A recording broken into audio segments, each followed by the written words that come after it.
मकान का। जैसे मकान में लिख दो पटेल भवन, है ना, तो इसका एक नाम आप लोगों ने रख लिया है, कोमल। इस मकान का मैं तो आपको पूछता हूं कि आप कौन हो। आप कहते हो मैं कोमल हूं। कौन जगह में भैया कोमल है? अब देख लो भैया, कहीं अंगुली रख तो कोमल नहीं है। ओकर तो हाथ पैर नाम पहले से है, जहां रखबे, पेट पीठ आंख कान नाक। अब कोमल ढूंढ तो कहीं हवे नहीं हवे। सोचो, जो तुमने नाम अपना रखा, क्या तुम वही हो? क्या वो हो तुम सच में? तो क्या है जो नाम ले रहे हो वो झूठा है कि सत्य? बस वही मैं बोलना चाहता हूं। आप बोले हो, ये झूठे नाम के सहारा ले रहे हो आप लोग। ये है नहीं, आप उसे मान रहे हो। जो माना है तुमने वो झूठा है। सब माना ही माना तो है। अरे किसी चीज को जो आपने सुना देखा, किसी ने कहा है, वही तुम सीख पाए। इसीलिए कहते सत्संगमं च लभते, बिना सत्संग के ज्ञान नहीं होता है। घर में जो सिखाया गया वही सीखे हो, जो विद्यालय में पढ़ाया गया वही तो पढ़े हो। पोथी पढ़ पढ़ जग मुआ और पंडित हुआ न को। 2.5 अक्षर प्रेम से और पढ़े सो पंडित हो। केवल 2.5 अक्षर पढ़ने से मनुष्य विद्वान हो जाए। सारी विद्याएं तो आपके पास आ जाएंगी। ये सारी विद्याएं जो आजकल पढ़ रहे पढ़ा रहे, अर्थ करी च विद्या, ये तो धन कमाने की विद्या है। मैं पूछता हूं, धन से क्या आप भगवान को खरीद सकते हो? अगर खरीद लेते होते तो देश के कितने उद्योगपति हैं, भगवान को अपने घर में खड़ा कर लेते। तो धन से भगवान नहीं मिलेगा। धन है तो पुस्तकें चाहे जितनी खरीद लो, लेकिन ज्ञान नहीं होगा। पुस्तकें खरीद सकते हो पर ज्ञान को खरीद नहीं सकते हो। बैठ जाओ बेटा, बाद में करना है। बोलो बाल कृष्ण भगवान। पुस्तक से, धन से केवल पुस्तक खरीद पाओगे, ज्ञान नहीं खरीद सकते हो।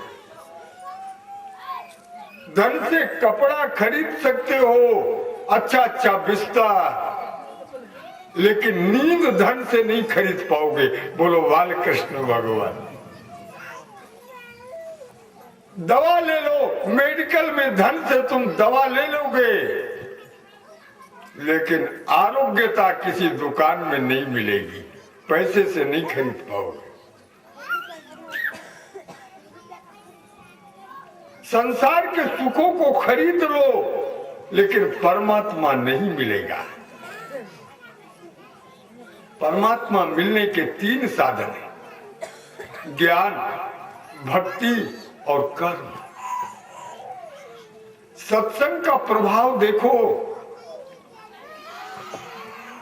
ज्ञान है क्या? अपने आप को जान लेना, मैं कौन हूं, बस यही ज्ञान है। इसी को समझाने के लिए अनेक वेद हैं, अनेक उपनिषद हैं।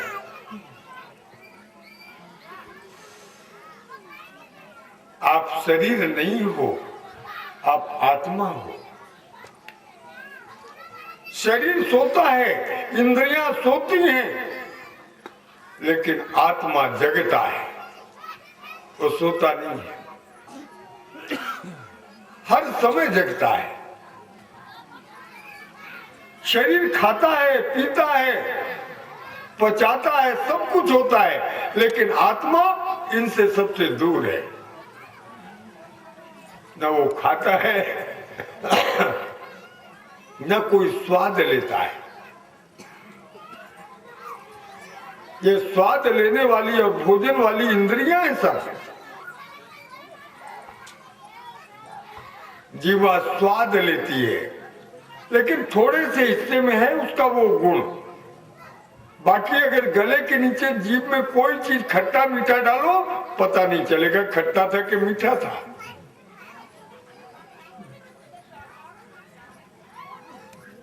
क्या दिष्टब 10 अंगुलम्मा, वो तो अंगुल मात्र प्रदेश से भी अणु परमाणु जैसा वो तुम्हारी हर इंद्रियों में बैठा है।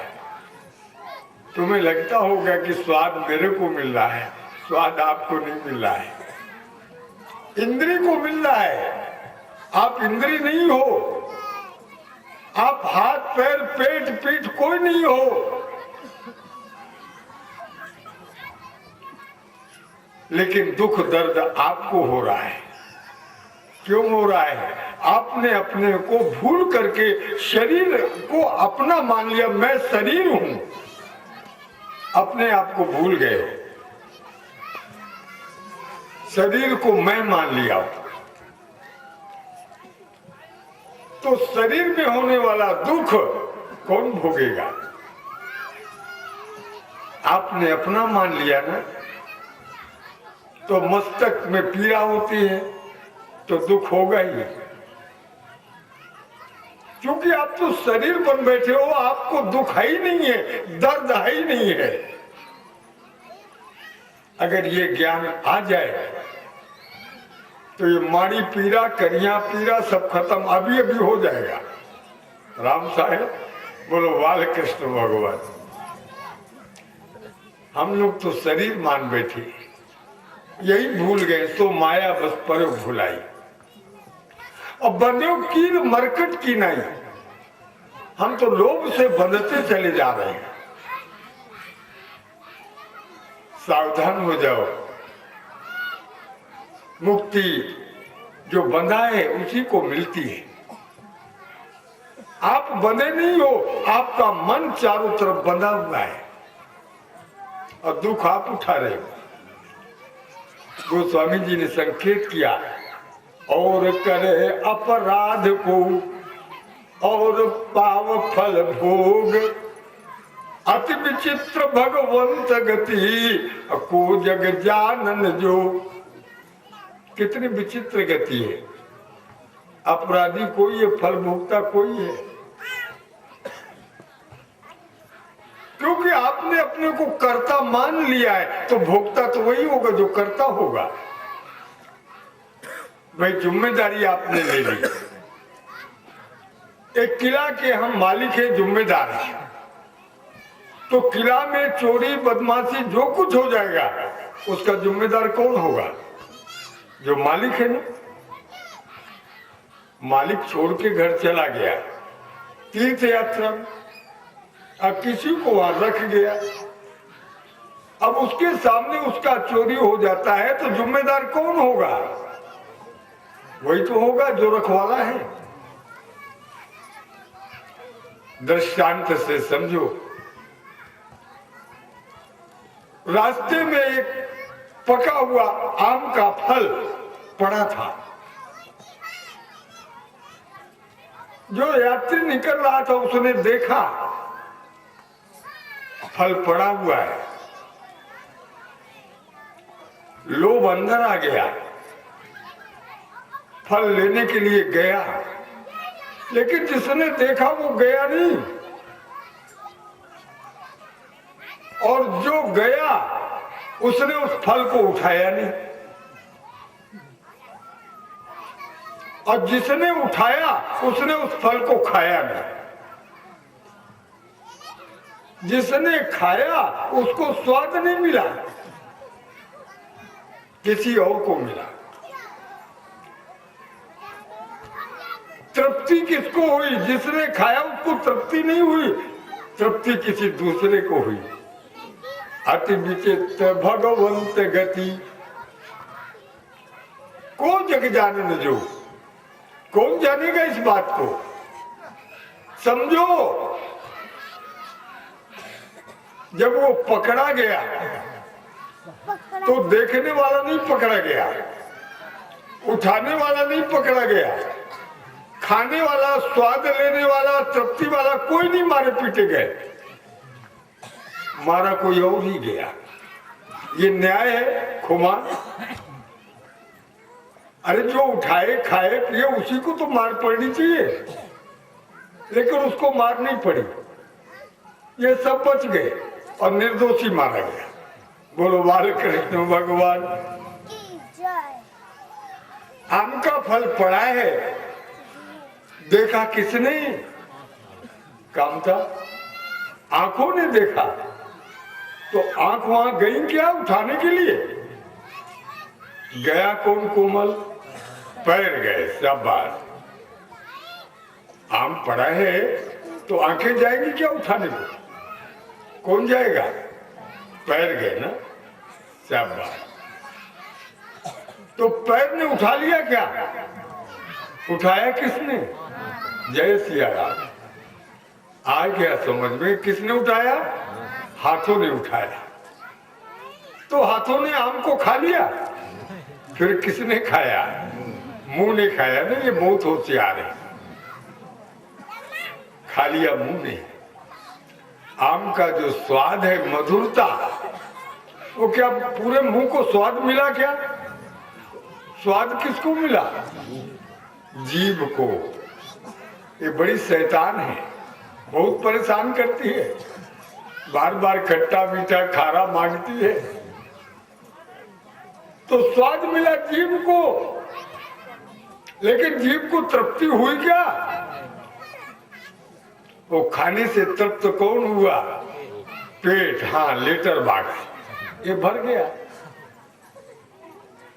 अब देख लो, विचार करो।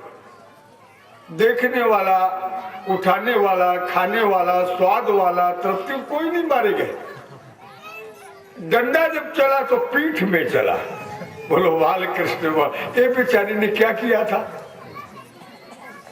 न उठाने में, न देखने में, न खाने में, न लेने में, न देने में। और करे अपराध को और पाव फल भोग। इस संसार के लोभ के फल में जो फंसा है, ये शरीर है तुम्हारा, यही सब जगह फंसा हुआ है। यही लाता है, यही रखता है, यही उठाता है, यही खाता। ये शरीर की सारी इंद्रियां, क्योंकि शरीर अपने को मान बैठे हो, इसलिए शरीर से होने वाला जितना काम है तो फल कौन भोगता है? तुम ही भोगते हो ना। तुम आत्मा हो, कष्ट सुख दुख से रहित हो, लेकिन आपने मान लिया है कि मैं शरीर हूं, तो शरीर से होने वाला जो दुख है वो आपको अनुभव होता है, मेरे को है। तुम्हारा शरीर का दर्द तुम्हें मालूम होता है कि मेरे को है। दवा बता रहा हूं, कहीं भी तकलीफ हो, कोई भी कष्ट हो, ये भूल जाओ कि मेरे को दुख है, कष्ट है, तकलीफ है, तो आधे से ज्यादा आपका रोग नष्ट हो जाएगा। बोलो बाल कृष्ण भगवान। करिया पीरा जब हो ना तो भूल जाना, मोला नहीं हो, ये तो शरीर ना होत है बनी। हम दवा बता देते, मूड पीड़ा हो ना तो सोच ले मोला नहीं हो,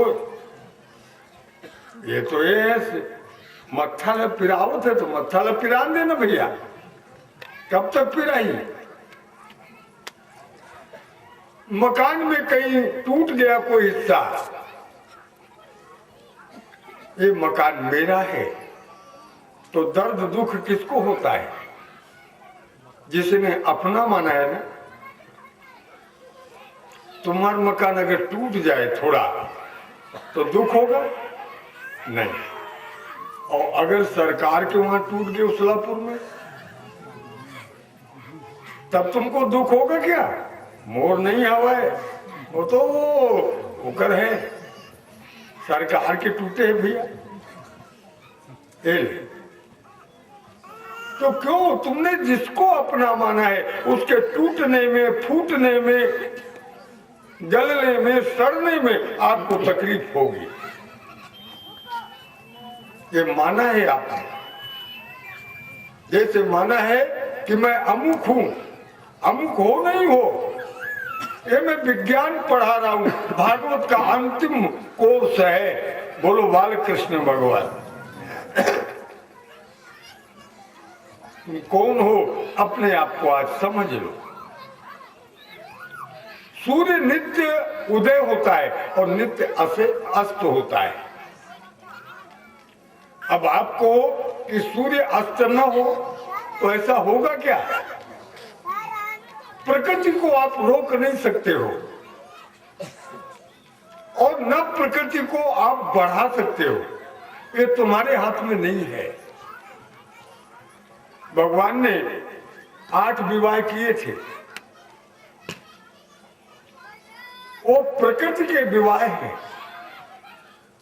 छित, जल, पावक, गगन और समीर, मन, बुद्धि और अहंकार। पत्नी पति के अधीन रहती है, लेकिन नहीं, अब तो उल्टा हो रहा है ना। अब पति को पत्नी के अधीन रहने लगते हैं। देवी जी कही तैसे नहीं करना है। कुमार बोलो बालकृष्ण, ऐसे नहीं है ना, सब उल्टा हो गए। अबे मन के हाथ जोड़ने लगते भैया, संभालो ना, सो होश में आ जाओ।